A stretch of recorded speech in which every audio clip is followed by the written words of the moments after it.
నివాళులర్పించవలసిందిగా కోరుతున్నాం. ఈ కార్యక్రమానికి ఇక్కడ విగ్రహాలు ఏర్పాటు చేయడానికి ఒక రెండు సంవత్సరాల నుంచి 3 సంవత్సరాల వరకు ఇక్కడున్న బహుజన కమిటీ అట్లాగే దళిత కమిటీ చాలా ప్రజాప్రతినిధుల్ని విజ్ఞప్తి చేయగా ఇక్కడ ఏర్పాటు చేయడానికి సహకరించడం జరిగింది. కాబట్టి ఇంతమంది ఈ రోజు వచ్చి ఈ విగ్రహాలకి కమిటీకి తరఫున జ్యోతిరావు గారికి విగ్రహాలకి సంబంధించిన పూలదండ వేయడానికి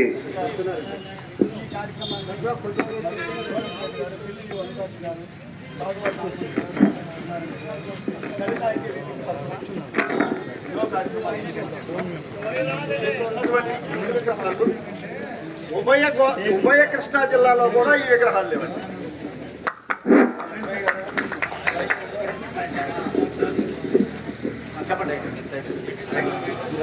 ఈ కార్యక్రమానికి 199వ జయంతి జ్యోతిరావు ఫులే గారి యొక్క జయంతి వేడుకలు హాజరైనటువంటి ప్రతి ఒక్కరికి పేరు పేరున ధన్యవాదాలు తెలియజేస్తూ తిరువూరు నియోజకవర్గ శాసనసభ్యులు